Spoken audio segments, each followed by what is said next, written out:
Welcome to the Valley Community Library and the Sierra Club for our program of Go Green Plastic Awareness for Families. This week, it's all about trash trackers. And I am Fawn Contreras, Youth Services Clerk at the Valley Community Library. And with me is Sarah Corcoran from the Sierra Club, Forest Watch Coordinator, Pennsylvania chapter. And our contact information is there. And today we read Go Green by Paul A. Reynolds with art by Peter H. Reynolds and published by Charles Bridge. In this story, we met Sydney and Simon, who go to an aquarium where they learn about a green sea turtle that became sick because she ate a lot of plastic. And they take it upon themselves to study their plastic and garbage waste.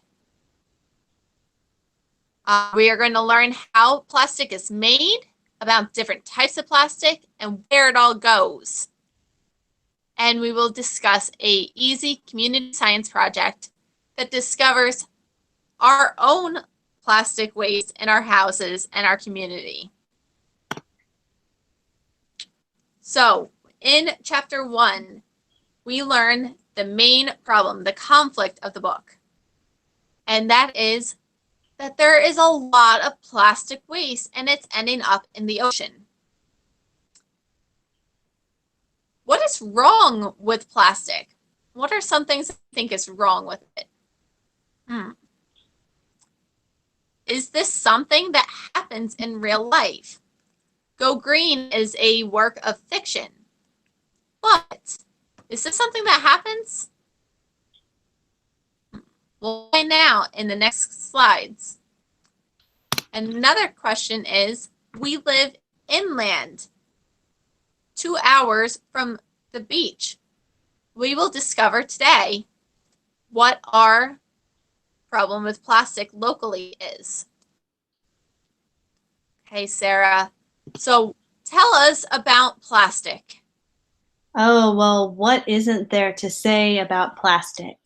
As Fawn said, my name is Sarah Corcoran. I'm the Forest Watch Coordinator for the Pennsylvania chapter of the Sierra Club. And I have some not so happy facts about plastic and that you may not have known before.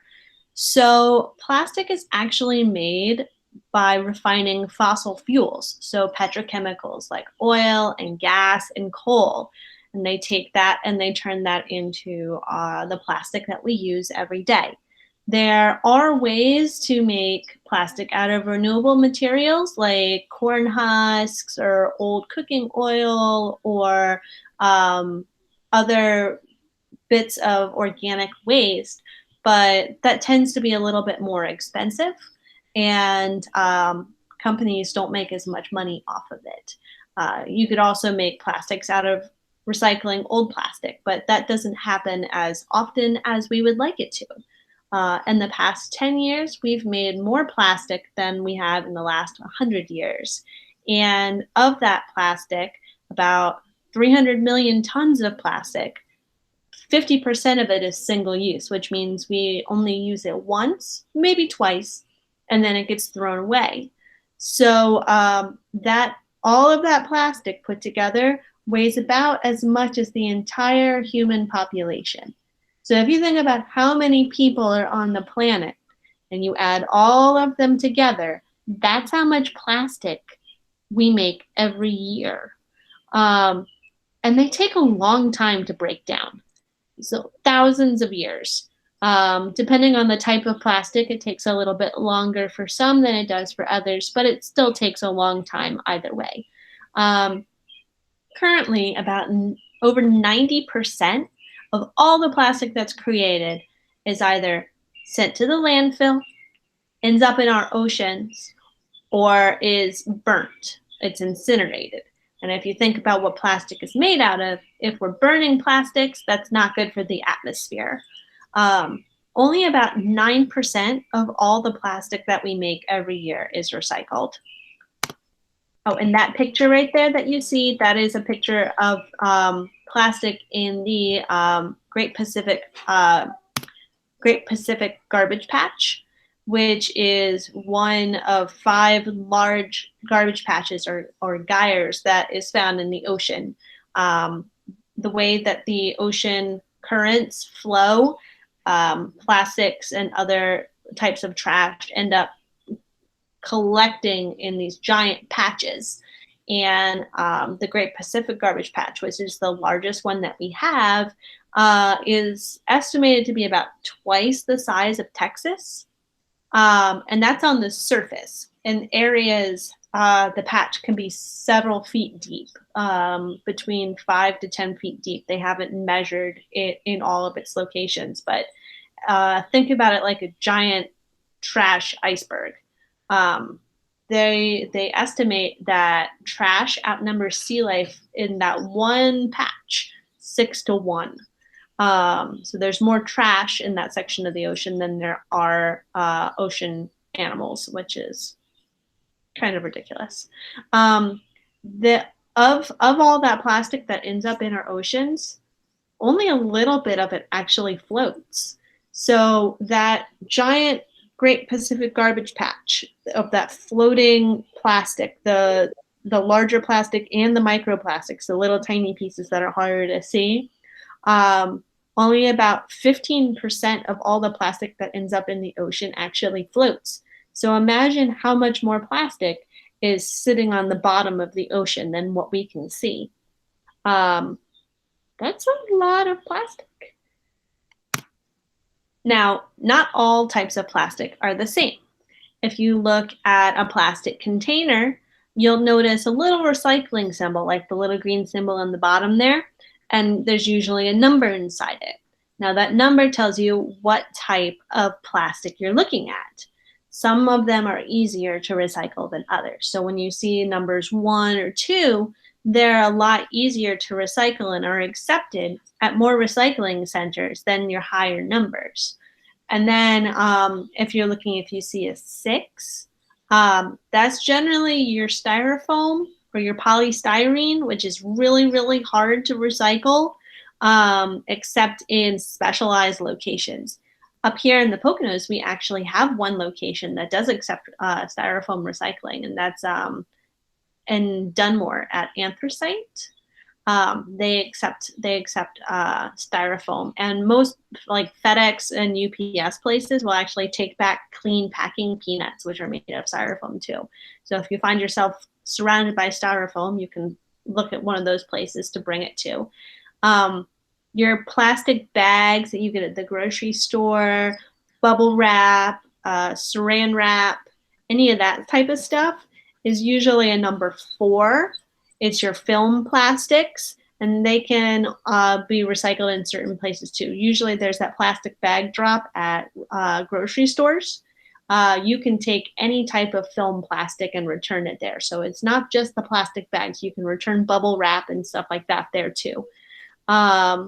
But one thing to be aware of is if you're throwing plastic in your recycling can, thinking that it's going to get recycled, that's not always the case. Some recycling centers only take numbers 1 and 2. And if they get too many of the higher numbers or too many pieces of plastic that aren't cleaned right, they could actually throw out the entire thing of recycling. So it's important that we do our research and we know what can be recycled where. It's not just containers that are made of plastic though. Some of your clothes can be made out of plastic too. If you look at your tags and it says it's made of nylon or polyester, lycra, rayon, acrylics, all of those are man-made synthetic fabrics that are made from plastic. And it's not just those types of materials that are sneaky plastics. Things like craft supplies or other items in your home can also be made of plastic.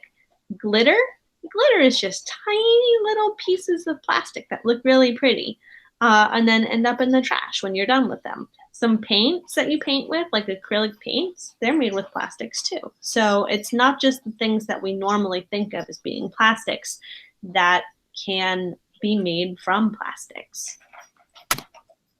So where does our trash go locally? Our trash goes to the Keystone Sanitary Landfill in Dunmore, which has so much trash that they're currently trying to expand it. They're trying to make it bigger. Now, right now, this landfill takes in over 7,000 tons of trash a day, and a ton is 2,000 pounds. So that's a lot of trash. And when you get trash that's going to the landfill, it doesn't always make it to the landfill. If you see in that picture there, there's a bunch of trash on the surface. Sometimes if you're driving near the landfill, you'll see plastic bags or other types of trash floating down the road, getting blown by the wind. And then that ends up in our trees, in our streams, in the Lackawanna River. It can end up pretty much anywhere. So that's not exactly an ideal situation. And if we can reduce the amount of trash that's going to our landfill, maybe it won't have to expand. There is currently a fight going on with the local residents to make that landfill not be able to expand. So if you're interested in more information, I would check out the Friends of Lackawanna group. They've been fighting it for quite some time and have lots of information. Now, all right, going forward, we have 2 questions for you today to think about. And next week when we meet, we'll discuss these. How much trash does your family throw out in a week? Just like Sid and Simon did in our book, your family is going to track your trash every day using our table on one of the next slides and monitor your trash.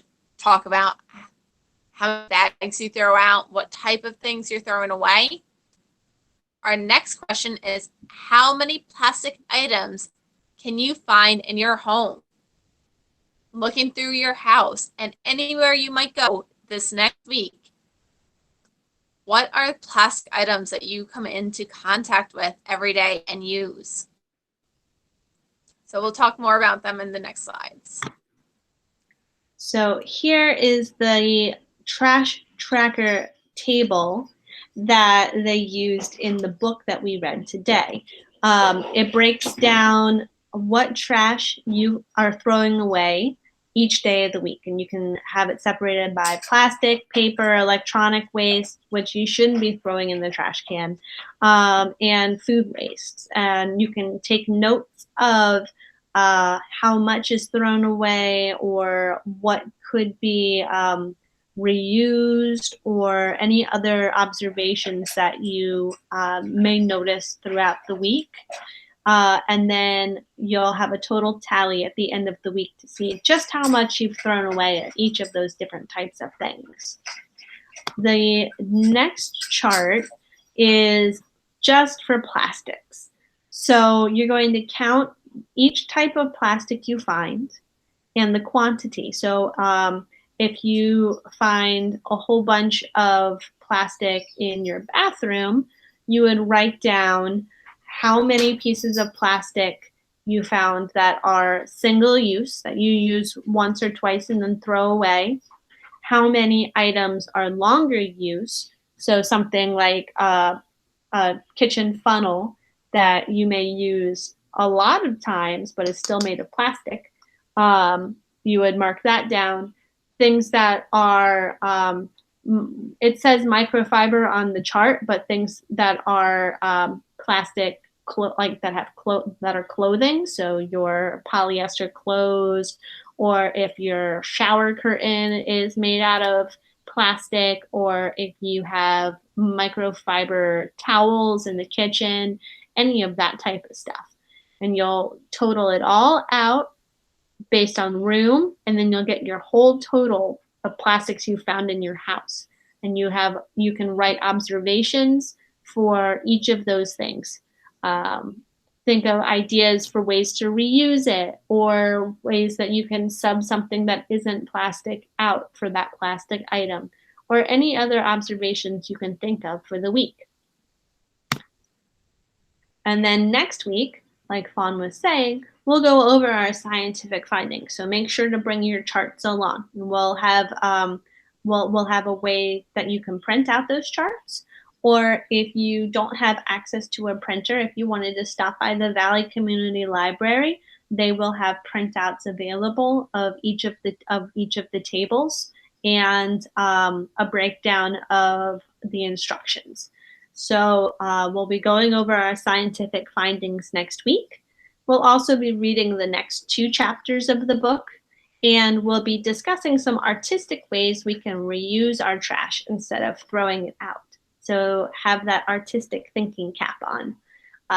If you'd like to register for part 2, which is next Monday at 4 p.m., you can click on the link below, or I'll add it in into the I'm blanking on the word I'm looking for, Fawn. Caption? Caption. I'll put it in the caption. And all of the slides that we showed today, if you're interested in learning more, here's a couple of websites that you can go to. Or feel free to contact either myself or Fawn. We'd love to talk to you more about any questions you might have, or any concerns or interesting observations you might have made or want to learn more about. But with that being said, please join us next week for part 2 of Go Green.